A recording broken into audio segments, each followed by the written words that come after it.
Ladies, gentlemen, boys and girls of all ages, welcome to Alpha Flight Monday. We're looking at Alpha Flight number 20, cover date of March 1985.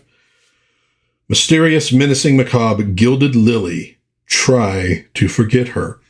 Now, in the last issue, which I just happen to have right here, we got the introduction of Talisman. Now we're going to be seeing some issues that are going to start rebuilding Alpha Flight, because we have seen, in some ways, we've seen the team fall apart here. A few issues back, we lose the founder of the team, Guardian. He's killed fighting Omega Flight, sort of the, opposite enemies here of Alpha Flight. And this has a profound effect on the team. The core is still there of Heather, who, Guardian's wife, who has decided to assume leadership of the team. Puck is still there. Sasquatch is still in, but North Star is left. Marina is gone. Sasquatch is going through some issues, but he's still, part of the team. But we're building this team back up again. And we've also now added Talisman to the lineup, that she is the daughter of Shaman. And we're going to be getting some issues here that are kind of, where there's a little bit of that rebuilding going on, kind of world building type stuff. So let's take a look here. Gold and love affairs. Well, that's a nice splash page. Nice detail on the tree, the bark. And we got Sasquatch ripping this tree out of the ground, which, I can't say I'm really in favor of that. Why not just leave that tree alone? John Byrne, writer, artist. Keith Williams, background, inks. Rick Parker, letters. Andy Yankus, colors. Dennis O'Neill, editor. And Jim Shooter, editor-in-chief. Giants among men, they assure us. It says it right there. Canadian Rockies, southeastern British Columbia. Soon it will be winter, and these soaring crags will soften under a blanket of white, but not yet. And we get a Spanish proverb down here: El oro y amores eran malos de encubrir. Gold and love affairs are difficult to hide. And obviously, I do not speak Spanish, so I probably pronounced that very badly. Oh, we also, kind of a cool monogram ad there for motorized model kits you can build yourself of the GoBots. Kind of interesting. I remember that ad from way back, and I don't know that I ever paid enough attention to it, that they were motorized. Okay. So, wow, we get some impressive art right off the bat. He rips this tree, uses it to pound other trees down. First hour, second hour, third hour, fourth hour, fifth hour. He is going to town.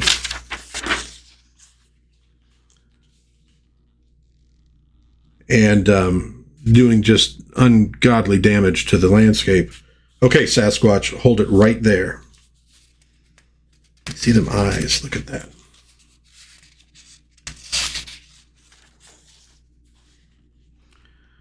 That was absolutely incredible, eh?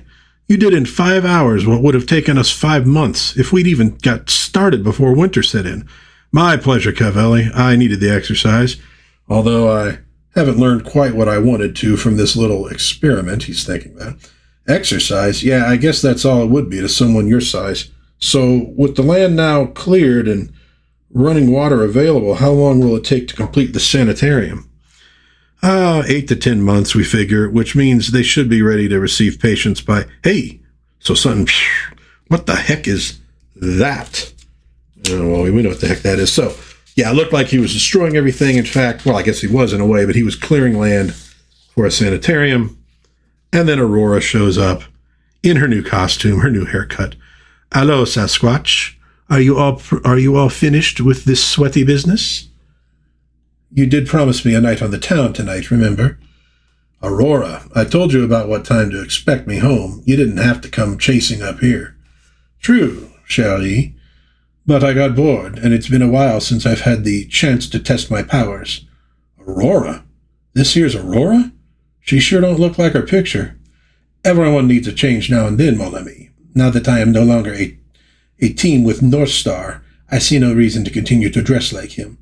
Well, don't think I'm complaining, lady. Okay, so, typically the very flirty Aurora, construction workers. Oh, yeah, and then this the woman construction worker there. Oh, you're not with North Star anymore. Well, I was kind of hoping that you might get a chance to meet my brother as well as myself. Not this time, ma petite. So anyways, that's typical of Aurora. And so, look at that. Gives the guy a kiss. And the other ones are like, hey, check it out. And Sasquatch is like, yeah, I think we're done here. And, she's enjoying flirting with them. And of course, Walter Lankowski is her boyfriend. So he's not really that thrilled with it. Okay. So she heads off and he heads into the woods. This has been an interesting, if unproductive day, all in all. I got the land all cleared as planned, but I only volunteered to do so I could test myself.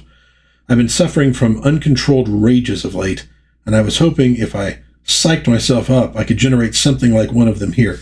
Okay, now I gotta say, that's not really a great plan, given the fact that he knew a bunch of construction workers were going to be on the site.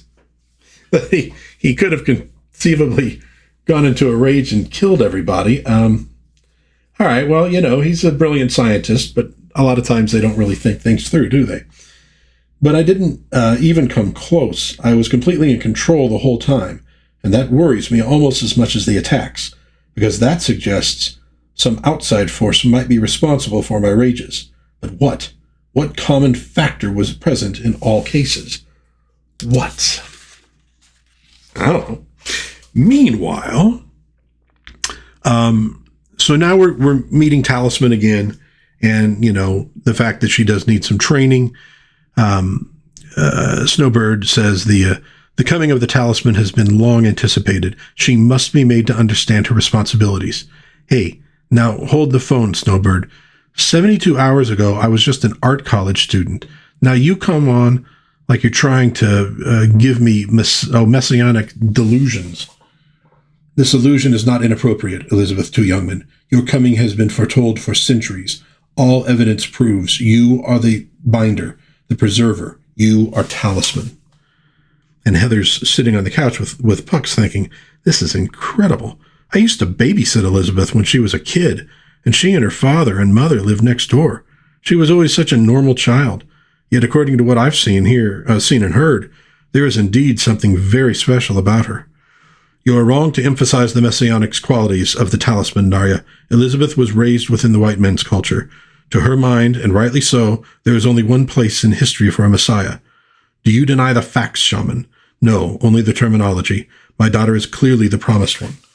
But it is confusing for her to hear herself spoken of in such lofty terms, and we dare not risk such confusion if she is to be made ready for the tasks which lie ahead of her. Say, do you mind? I don't care much for being discussed in the third person like this. I'm here, and I have more than a say, and I have more of a say in this than anyone. And then all of a sudden, something happens. What happened? It was like a dagger through my skull. I am sorry, my daughter. I wish there had been more time to fully inform you of what you faced. The coronet of enchantment is now a part of you. It cannot be removed. So she tries to take off this magic, headband, and no, can't do it. What does he say? I'm beginning to feel out of my depth. I've come across some interesting witcheries in my time, but this just about beats all. Heather, are you all right? You seem, I'm fine, Judd, thanks. It's just being here in my parents' house like this, after not having set foot under their roof for 10 years. You mentioned once before how rocky it's been between you and your folks since you eloped with Mac. And now Mac is dead, and I keep expecting my mother to come through that door carrying a big sign that says, I told you so. Well, I don't think she maybe told her that. Oh, maybe she did. So those two are going to chat in the kitchen for a while. Again, just kind of bringing everybody up to speed, about what's going on with the team. Michael, how is Elizabeth? Adjusting. Narya is talking with her now. A word in your ear, if I may, my friend. Of course, is there some problem? The potential for one, perhaps. Heather is vulnerable just now. The death of Guardian has struck her to the core, to the soul. They were, after all, very much in love. The fact that his destruction was so total and happened before her very eyes has left her with some deep scars, scars that may never go away. You're not telling me anything I don't already know, Shaman. I am aware of that. I am also aware of your feelings for Heather. Strong feelings. She has great strength of spirit, great inner beauty, and few men could be unmoved by her, especially in her present emotionally bruised state. I think I know what you're leading up to, my friend, and you needn't worry, eh? Even were I not almost twice her age, I know full well Heather needs more than I can offer. She's had enough hurt in her life. I'm not about to add to it. You misunderstand me, Judd. There will come a time, perhaps soon, when Heather will need someone again, someone strong and good, and someone kind. She will reach out. If she reaches out to you, and I think it most likely that she will, you must not turn away. You must be prepared to give as much of yourself as she might need to take. Kind of what Judd wanted to hear. So now we go back, and Aurora is hanging out with Charles Nelson Riley. Oh, no, I'm sorry. That's Walter Lankowski. But, now I want to read all of his lines as Charles Nelson Riley. I think that would really do something new to the book. So, Alpha Flight needs a new headquarters, and that's one of the things that's going to be dealt with here. He and Aurora are going out on in the Straits of Juan de Fuca, off the southern tip of Vancouver Island, and in a boat, obviously. And so it's this old house that Lankowski owns. It was in his family, and it's sort of out in the middle of nowhere. And so they're going to go check it out.